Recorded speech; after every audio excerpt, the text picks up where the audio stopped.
mga Dabber Kids, ako pala si Mikael. Ngayon magluluto tayo ng burger patty. Ito pala mga sangkap.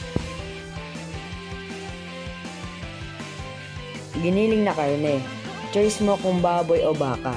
Tinadtad na sibuyas, tinadtad na bawang, tinadgad na carrots, 2 pirasong itlog, mantika, asin, at paminta.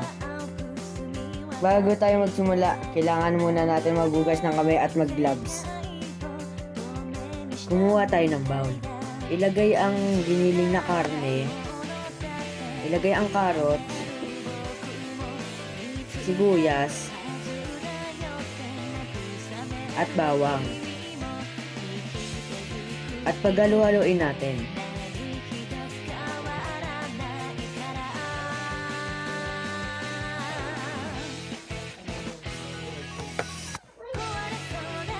Yan, tapos na. Ilagay natin ng itlog. At asin. At paminta. At paghalo-haloin ulit natin. Ayan, tapos na. Pwede na natin gawing bilog. Yan, bilog-bilogin na natin. At ilagay natin sa tray. At ulit-ulitin natin hanggang maubos yung meat.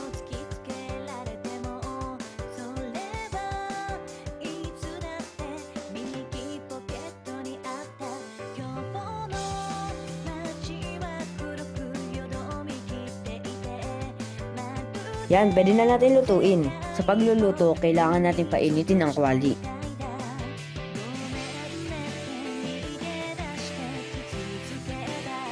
Pag mainit na, lagyan na natin ng oil. At spread natin ang oil.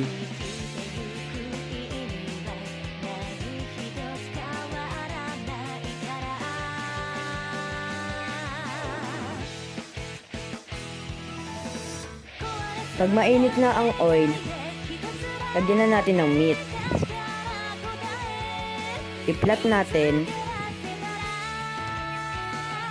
gamit ang spatula. 5 minutes later. Yan, pwede na natin delekta din.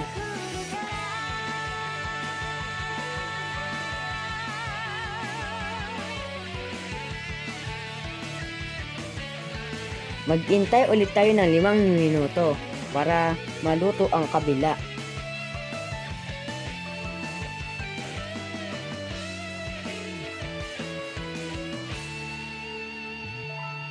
Yan, tapos na. Ilagay naman natin sa plato.